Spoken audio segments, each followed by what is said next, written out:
Sunitha. Welcome to our channel Sunitha creations. ఈరోజు మన ఛానల్లో ఏ రెసిపీ పెడుతున్నానంటే ఈవినింగ్ స్నాక్ అయినా స్వీట్ కార్న్ సమోసా. ఇది చాలా టేస్టీగా ఉంటుందండి. అందరూ ఒకసారి కంపల్సరీ ట్రై చేయండి. ఒకసారి ఇంట్లో మనం బయట కొనుక్కునే ₹1 సమోసా ఉంటుంది కదా, అదే ఎగ్జాక్ట్గా మనం ఇంట్లో ఈజీగా ఎలా తయారు చేసుకోవాలో నేను ఈజీ మెథడ్లో మీ అందరికీ ఒకసారి చూపిస్తాను. సమోసా అంటే ఇష్టపడని వాళ్ళు ఎవ్వరూ ఉండరు కదా, అందరికీ మ్యాక్సిమం ఫేవరెట్ డిష్ అది. చాలా టేస్టీగా ఉంటుంది అండ్ ఈజీగా నేను చూపించినట్టు ఈజీ మెథడ్లో మీరు కూడా ఇంట్లో చేసుకొని తినచ్చు. అండ్ పిల్లలు కూడా చాలా ఇష్టంగా తింటారు కదా. ఇలా ఈవినింగ్ స్పెషల్ స్నాక్స్ ఇంట్లోనే మనం తయారు చేసుకుంటే అండ్ చాలా హెల్తీగా ఉంటుంది అండ్ చాలా ఇష్టంగా తింటారు అందరూ. చాలా బాగుంటుందండి. అండ్ బయట మనం సమోసా అనేది హైజెనిక్గా ఉండదని చాలామంది దగ్గర విన్నాను నేను. పిండి అనేది కాలుతో తొక్కుతారు సంథింగ్ అలా. ఇలా వినడం వల్ల అందరూ బయట సమోసా అనేది తినడానికి ఇష్టపడట్లేదు, మ్యాక్సిమం అవాయిడ్ చేస్తున్నారు. సో ఈజీగా మనం ఇంట్లోనే సమోసా ఎలా తయారు చేసుకొని ఇష్టంగా తినడానికి ఎలా తయారు చేసుకోవాలో నేను ఈజీగా మీ అందరికీ చూపిస్తాను. సో మీరు అందరూ ట్రై చేసి ఒకసారి నా కమెంట్ సెక్షన్లో ఎలా వచ్చిందో కమెంట్ చేసి చెప్పండి. దానికంటే ముందు ఈ రెసిపీ చూసే ముందు ఫస్ట్గా మీరు ఎవరైతే నా ఛానల్ని ఫస్ట్ టైం విజిట్ చేస్తే ప్లీజ్ సబ్స్క్రైబ్ చేయండి. ఈ రెసిపీ నచ్చితే లైక్ చేయండి, మీ ఫ్రెండ్స్కి షేర్ చేయండి అండ్ ఒకసారి ట్రై చేసి కామెంట్ సెక్షన్లో ఎలా వచ్చిందో కామెంట్ చేసి చెప్పండి. సో ఆ రెసిపీ ఎలా తయారు చేయాలో చూసేద్దామా. చూసారు కదా ఎంత బాగా వచ్చాయో. ఇది ఎలా తయారు చేయాలో ఇప్పుడు మీ అందరికీ ఒకసారి చూపిస్తున్నాను చూడండి. ఫస్ట్ ఒక బౌల్ తీసుకొని ఇందులో 2 కప్స్ మైదా పిండి వేస్తున్నాను. ఇందులో కొంచెం సాల్ట్ పిండికి తగ్గట్టు వేస్తున్నాను. ఇప్పుడు కాగబెట్టుకున్న ఆయిల్ వేసుకోవాలి. ఇలా వేసుకుంటే దీనికి ఆ పైన క్రిస్పీగా వస్తుందండి. సో సమోసా తయారు చేసుకోవడానికి పిండిలా కలుపుకోవాలి. మనం చపాతీ పిండి ఎలా కలుపుకుంటాం అలాగే కలుపుకోవాలి, కొంచెం సాఫ్ట్గా. సో చూసారు కదా అలా సాఫ్ట్గా కలుపుకోవాలి. అలా కలుపుకొని ఇప్పుడు ఇందులో కొంచెం పైన ఆయిల్ వేస్తున్నాను. ఆయిల్ వేసి ఒకసారి బాగా కలుపుకోవాలి. ఇలాగా చూసారు కదా పిండి అనేది ఎంత సాఫ్ట్గా ఉందో అలా ఆ కన్సిస్టెన్సీలా కలుపుకోవాలి. ఎప్పుడైనా సరే అలా కలుపుకొని దీన్ని ఒక 10 మినిట్స్ అలా రెస్ట్ ఇవ్వాలి దీనికి, పిండికి. అప్పుడు మనం చేసుకునేటప్పుడు సాఫ్ట్గా వస్తాయి సమోసాలు. చూసారు కదా అలా నొక్కితే అంత సాఫ్ట్గా అలా తయారు చేసుకొని దీన్ని ఇప్పుడు పక్కన పెట్టుకుందాం ఒక 10 మినిట్స్. ఈలోపు సమోసా లోపల కర్రీ చేసుకుంటాం కదా, అది ఎలా తయారు చేయాలి ఇప్పుడు చూద్దాం. సో ఫస్ట్ బాయిల్ చేసుకున్న స్వీట్ కార్న్ అండ్ కొత్తిమీర, కారం, ఆనియన్స్, పచ్చిమిర్చి, సాల్ట్ అండ్ పెప్పర్ పౌడర్. ఇప్పుడు కర్రీ ఎలా తయారు చేసుకోవాలో చూద్దాం. స్టవ్ పైన ఒక ప్యాన్ పెట్టుకొని అందులో 1 స్పూన్ ఆయిల్ వేసాను. అందులో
బాగా పచ్చివాసన పోయేదాకా కారం అవన్నీ.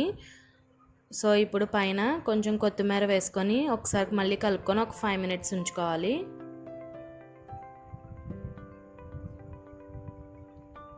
ఇలా బాగా కలుపుకొని అంతేనండి, కర్రీ అనేది రెడీ అయిపోయింది. ఇప్పుడు మళ్ళీ పైన కొంచెం కొత్తిమీర వేసి స్టవ్ ఆఫ్ చేసి ఇది చల్లారనిద్దాం. ఈలోపు సమోసా ఎలా తయారు చేయాలో చూద్దాం.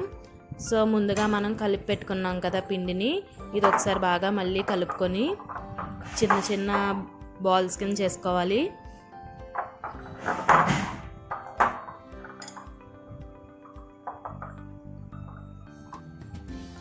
ఇలా బాల్స్ కింద సపరేట్ చేసుకొని ఇప్పుడు వీటిని పిండి చల్లుకొని చపాతీలు ఒత్తుకుంటాం కదా, అలా చపాతీల కింద చేయాలి.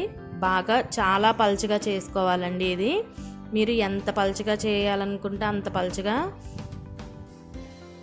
చెయ్యాలి వీటికి, అప్పుడే బాగా వస్తుంది. లేకపోతే ఆ పైన అనేది బాగా దళసరిగా ఉంటుంది, అంత థిక్నెస్తో బాగోదు కదా. మనకి బయట 1 రూపీ సమోసా ఎంత పల్చగా ఉంటుంది అంత అలా వస్తుందండి. ఎంత పల్చగా చేసుకుంటే అంత బాగా వస్తాయి ఇవి.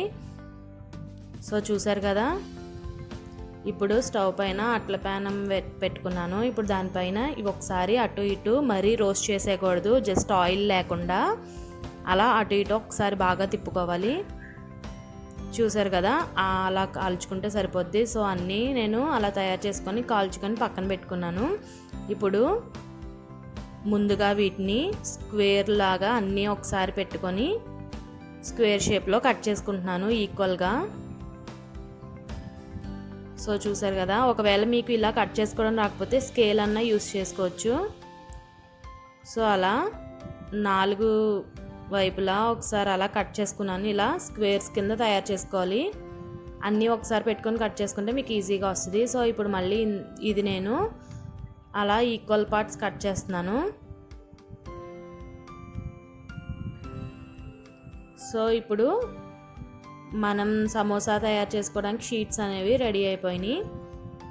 ఇప్పుడు వీటితో సమోసా ఎలా ఫోల్డ్ చేయాలో చూపిస్తాను. దానికంటే ముందు ఒక బౌల్లో 2 స్పూన్స్ మైదా పిండి తీసుకొని కొంచెం వాటర్ వేసుకొని లంప్స్ లేకుండా ఇలా బాగా కలుపుకొని థిక్గా పక్కన పెట్టుకుందాం. ఇప్పుడు ముందుగా షీట్స్ అనేవి రెడీ చేసుకున్నాం కదా, ఇప్పుడు సమోసా ఎలా ఫోల్డ్ చేయాలో చూపిస్తాను. సో ఫస్ట్ రైట్ సైడ్ కార్నర్ని కొంచెం మిడిల్కి పెట్టుకొని ఇట్ సైడ్ కార్నర్కి కొంచెం ముందుగా మనం కలుపుకున్నాం కదా మైదా పిండిని, ఆ లిక్విడ్ని రాసి సో ఆ టేప్ ఉన్న కార్నర్ని ఈ కార్నర్కి జత చేసి అలా స్టిక్కీ చేసుకోవాలి. సో చూసారా, కోన్లా రెడీ అయిపోయింది. ఇప్పుడు ఈ కోన్లో మనం ముందుగా రెడీ చేసుకున్న కర్రీని వేసుకొని సో కొంచెం చేత్తో కొంచెం లోపలికి అలా నొక్కి దాన్ని పైన ఉంది కదా మిగతాది, ఇప్పుడు దానికి మళ్ళీ ఆ కొంచెం లిక్విడ్ని యాడ్ చేసి అలా దగ్గరికి ఫోల్డ్ చేసేయాలండి. సో చూస్తున్నారు కదా, అలా మీరు ఎంత దగ్గరికి ఫోల్డ్ చేయాలనుకుంటే అంత దగ్గరికి ఫోల్డ్ చేసుకోవచ్చు.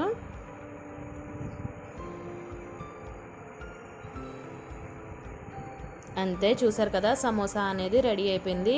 ఇలా అన్ని షీట్స్ సమోసాస్ కింద ఇలా తయారు చేసుకొని ఒకసారి పక్కన పెట్టుకోవాలి. ఇప్పుడు డీప్ ఫ్రైకి ఆయిల్ పెట్టుకొని ముందుగా తయారు చేసి పెట్టుకుని సమోసాలని వేసుకొని ఫ్రై చేసుకోవడమే.